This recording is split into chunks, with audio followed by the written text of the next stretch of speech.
Unmute. Good morning. Yep. Good morning, Mayor.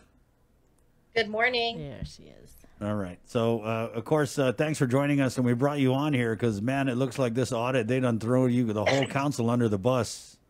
This is a Liberation Day Committee audit. Long time coming. Of course, I guess just first, what's the official response from the president of the Mayor's Council of Guam on this audit's finding, which I know Bree will go into?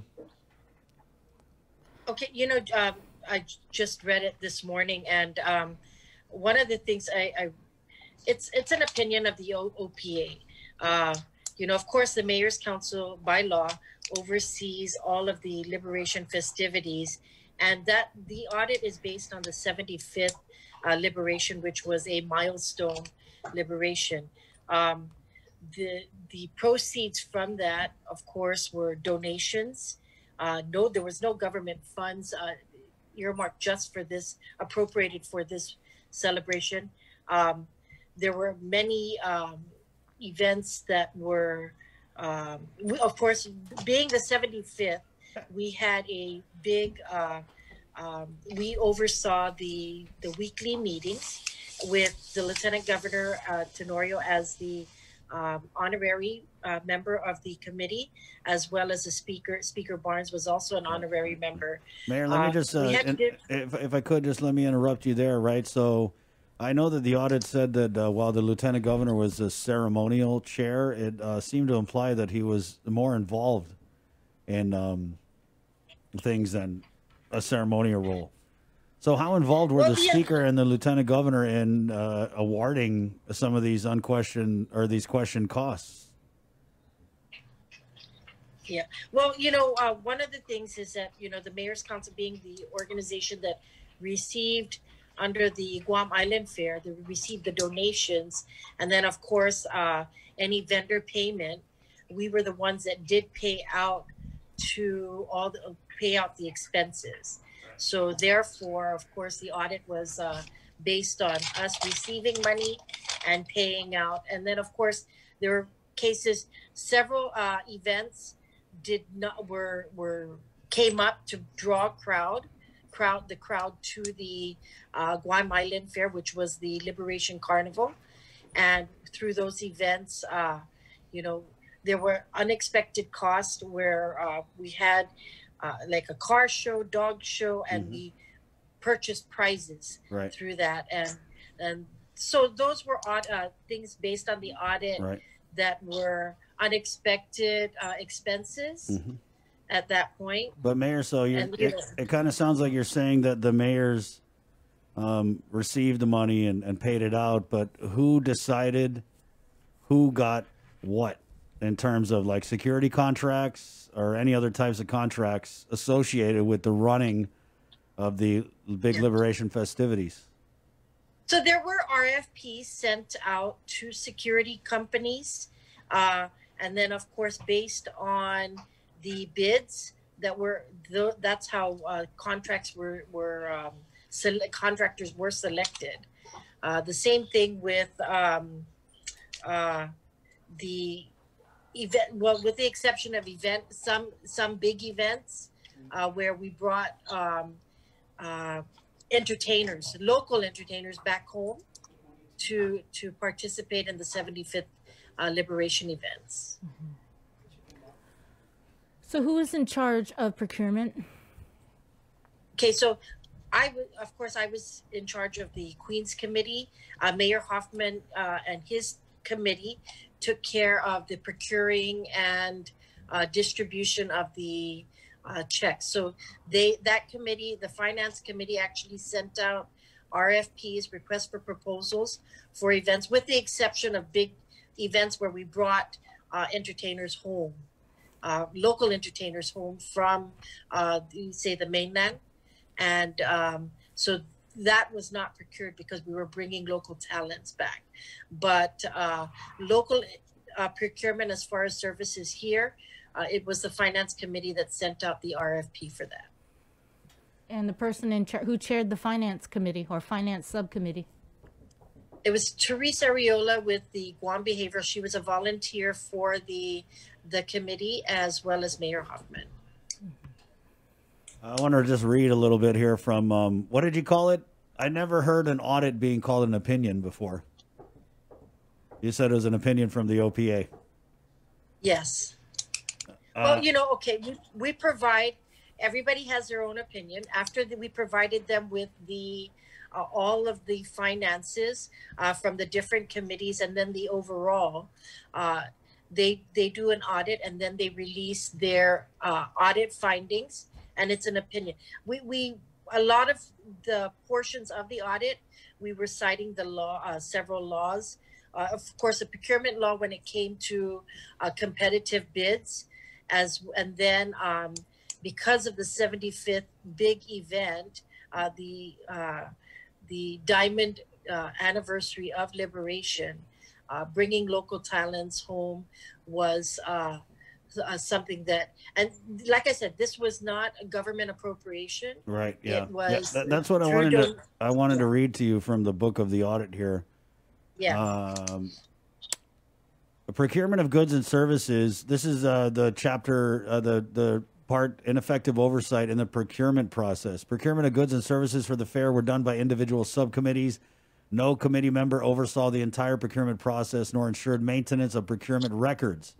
The Mayor's Council provided files for our review, but several procurement records were missing.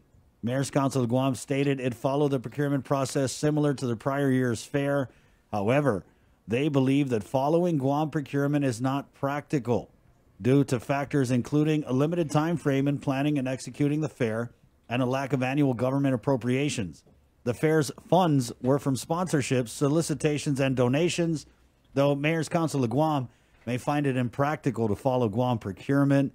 Their adherence ensures accountability and transparency of the fair's activity. And what I want to kind of be careful of, Mayors, because I know you keep saying that these were donations, but I mean, just because it wasn't taxpayer-funded money, I think we still have to make sure that there isn't corruption going on in terms of who's getting big chunks of these donations, right? I mean, just because people gave us the money to have Liberation doesn't mean that we just turn a blind eye and never mind if, so-and-so's Nyao is getting a contract or someone's party is getting it.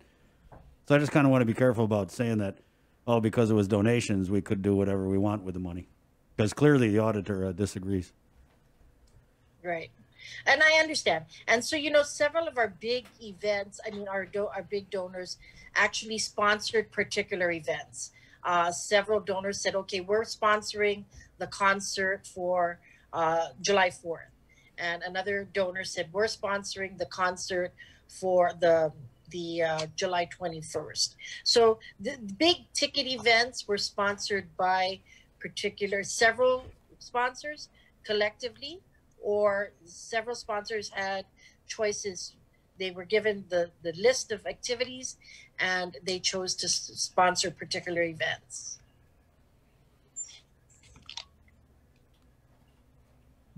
Is there anything in the audit that you agree with? There's different parts of the audit. So, like I said, I didn't review the entire audit report. I skimmed through it this morning, and I was talking to my Mayor Hoffman this morning, and we actually we were going back and forth. He's taking his daughter to a doctor's appointment this morning, so we were going through the different parts of it, and then of course I had gotten on the link. So right on. So we're too soon. We got to hit you up tomorrow, maybe. This afternoon. Okay, Mayor Bree. No, I'm just going over the response from the Lieutenant Governor. We were all kind of just going through this. I actually got a little statement from the public auditor, BJ Cruz, because I asked him, hey, come on today about the audit.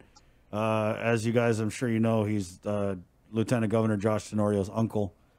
I was recused from the audit, the public auditor wrote to me. The first time I read any part of the audit was this morning. This is yesterday, Sunday. When they completed writing it, I sent it through quality assurance review and cold read, and we're ready to release it. My only contribution was the quote at the end of the press release. That quote being, as a matter of full disclosure, the public auditor recused himself and did not participate in this audit because of the identified impairment in appearance due to familiarity. We thank the Mayor's Council and the committee for their cooperation and transparency during this audit. And also in the report, in the response, the planning and execution of the Guam Island Fair has historically been a complex quagmire regarding a monumental and coordinated effort of agencies, the legislature, military, civic organizations, volunteers, and the general public in a short time frame, which renders oversight over the event cumbersome and renders traditional procurement of event particulars untenable. However, the Lieutenant Governor states unequivocally that neither he nor any other members of the executive branch, by virtue of their participation in the Liberation's 75th Planning Committee, assumed administrative oversight responsibility or procured goods or services for the Guam Island Fair.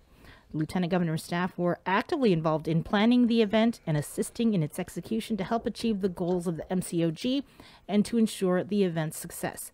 However, due to a lack of statutory authority, the Lieutenant Governor ultimately deferred the Mayor's Council of Guam's operations, record keeping, and financial oversight, and neither acted nor purported to act as a procurement officer for the Guam Island Fair or associated activities. So in other words, not involved. Right. That's what it sounds like.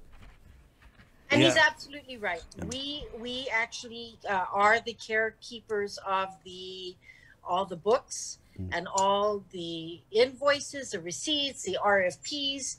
We have those all in binders. I think that every time there's a payment request, there's a form to fill out. Mayor Hoffman and then our treasurer, Mayor Alec, for the Queens Committee and the Raffle Committee, actually have records of all that. So if anybody wants to look at it, we provided as much, all that we could that we had to the OPA. Yeah, we actually Mayor, we FOIA'd this last year, and I remember looking into this, and I thought one of the things that really stuck out was you had employees of Senator Pito Terlahi's office signing off and picking up checks for some of the vendors. And at the time, the Lieutenant Governor's sister was working for Senator Terlahi's office, and she had signed off on checks for some of the vendors. So I think really this warrants a closer look. So I guess we'll give you a chance to read the audit, and I'm going to go back over everything we FOIA'd from last year, because I think there are definitely some suspect things that happened in this with the awarding of these bids, or whatever you want to call them, the services through donation. Yeah. Okay. Yeah. And I mean, I think that's kind of suspect. If Senator Pito Terlahi oversees the mayor's council and has oversight of it, and yet his employees are running around picking up checks for vendors, I mean, I don't know. It seems a little fishy. I'm not familiar with maybe two of Senator Terlahi's staff, but I'm not quite familiar with I wasn't issuing that particular from the Guam GIF not involved check that was issued in Sinahanya. But yes, I was a signatory on that. So right, I mean, it just looks weird when you have the Lieutenant Governor's security company winning big liberation contracts, and then you got his sister picking up the checks. It doesn't sit right. It doesn't look right. It doesn't smell right on the checks. Yeah, it just doesn't. It's really not only for security, but there was maintenance. There was maintenance. Yeah, I mean, what doesn't the Lieutenant Governor's do? Wow, what a businessman! Isn't that crazy that you can get busted and go to court and bring in contraband to the prison, and instead of a slap on the wrist or any jail time, what you get is, government contracts. Gotta love it.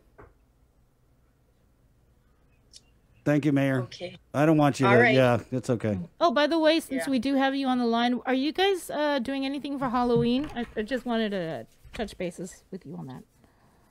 Or the Mayor's Council? Looking at maybe doing, I know several villages used to have the Halloween extravaganza and events, but because of PCOR 1 and COVID, it looks like it's going to be more of a drive-through in different villages instead of having that big event. Okay. Okay. Well, I'll reach out to you later about Halloween. Thank you, Mayor. Thank you. Okay, Esther. Thank you. Wash your hands. Yes.